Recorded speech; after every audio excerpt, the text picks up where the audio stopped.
Good evening, this is Woodblock printmaker David Bull, back with what is an annual event for me, announcing our new subscription series for the coming year. Our Yokai series has just wrapped up with the final pair of prints now on their way to the waiting subscribers. It was quite a challenge for us, to make so many prints on time in the course of the year. There were 24 of them, and many of them were so wonderfully detailed. But me and the team here, we got it done. And we think this set will remain a popular item in our catalogue for many, many years to come.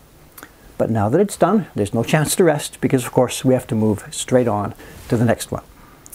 Before I show you what it is, do you remember these? Our original Chibi Heroes set of prints. This was the first set that I made in collaboration with Jed Henry. He's the designer of all of our Ukiyo-e Heroes prints. He and I did this set back in 2013, and we had a ball making it. They were fun to make, They were funny prints, and they showed something important, how beautiful even very simple woodblock prints could be. And they were inexpensive.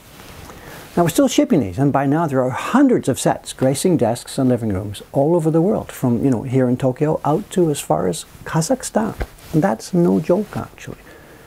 So as we thought about what to do for the coming year, a consensus built among the staff here that we should do this sort of thing again.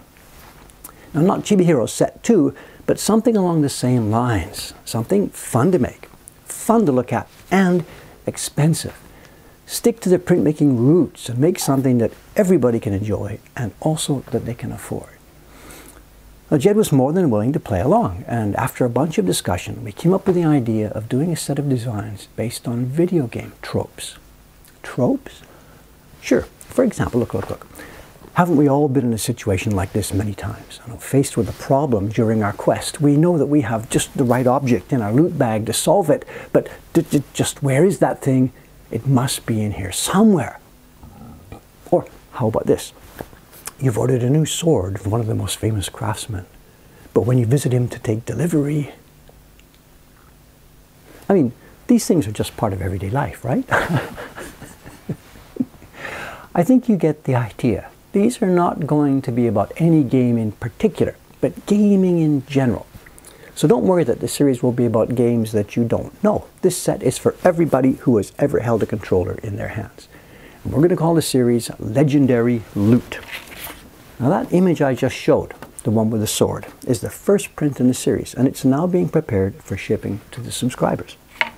Let's take a look at some video clips of how it was made. Now, as you will see in a moment, I've been streaming a lot recently on Twitch, and regular watchers of that streams saw this print come to life as they were watching. The kind of curious aspect to this, which I'll never know the answer to this question myself, this is something we talk about in the shop here all the time. People look in our flea market section of our shop and see the old prints, something made in 1820 or 1840 or something like that. And they'll say, what is this? And we mention it's a print of a kabuki actor acting on stage in some play. This is in 1840. And then they start to ask us more questions. Who is this guy? What was the play about? And stuff like that. Now, there are specialists out there who study kabuki and who know that in the 3rd month of the 7th year of the certain era, this particular play was on the boards and it was about such and such a thing. But most of us who are not specialists don't know that. So we look at the print now as a sort of a generic object. It's an actor print of, from old Japan. We don't know the details of the story. But the prints were made so beautifully and so interestingly that it doesn't matter. It almost doesn't matter that you can divorce them from the story and they're still beautiful.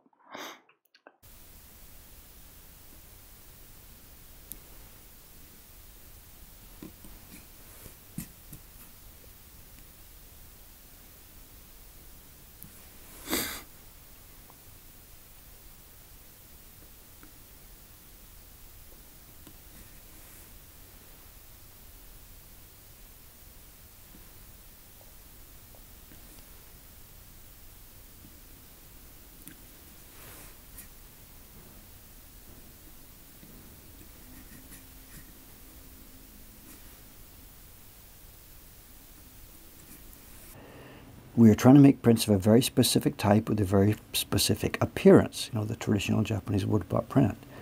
And it's very critical about the materials and tools used.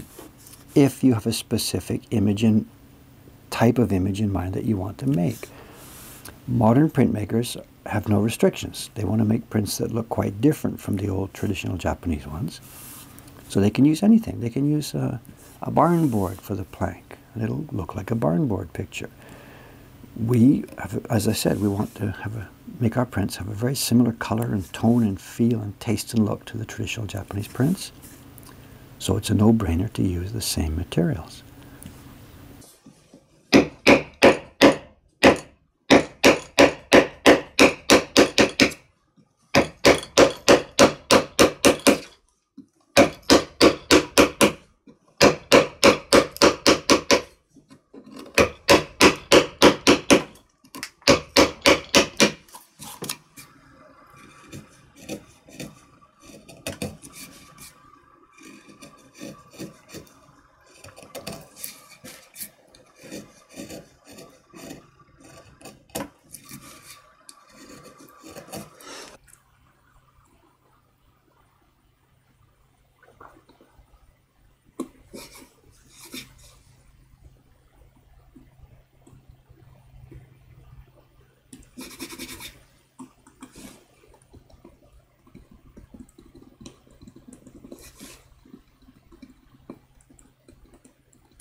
The gray tones and stuff, we've got good thick rich paper we're using for this. So everything embosses really quite deeply into it.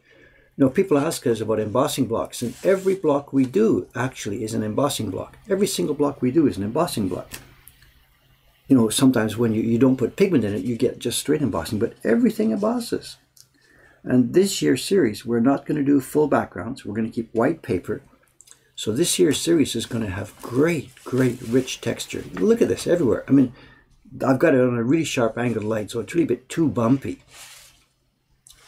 And we've got here all the classical things that make a woodblock print perfect. We've got the beautiful paper The beautiful paper texture, which you can see and just touch and feel. We've got nice line work. I know it's not nice line work, but it's real line work. It's just brush strokes. You can see Jed's brush just dancing on this paper. You know, you can't believe it actually wasn't drawn right on the paper. Then we've got this good, rich texture effect.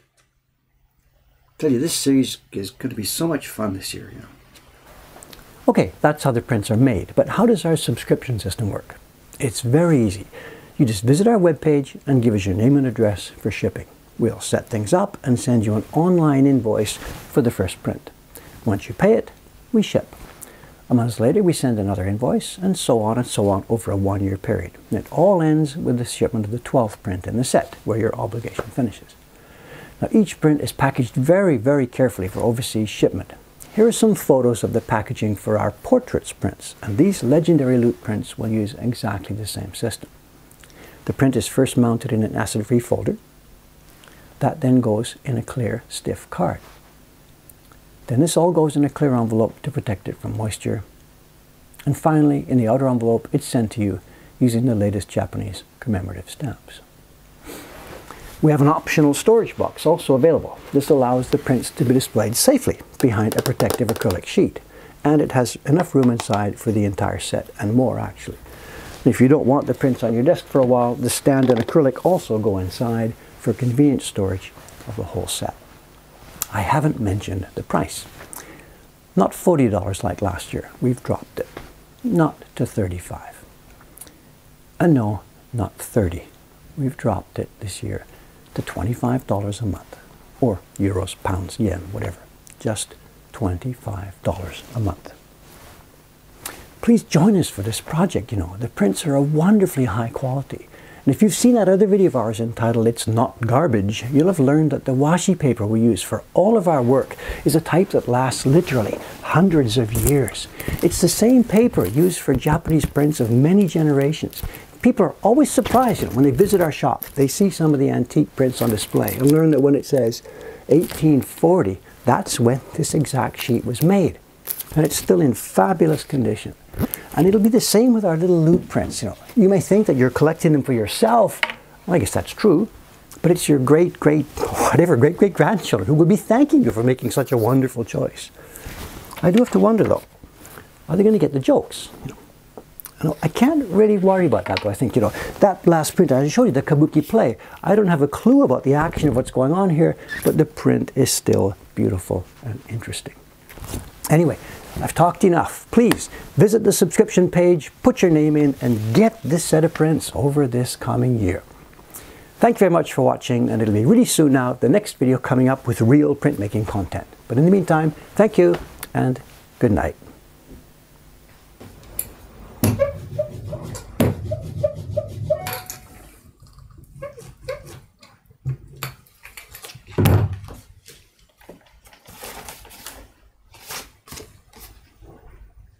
Registration marks carefully in.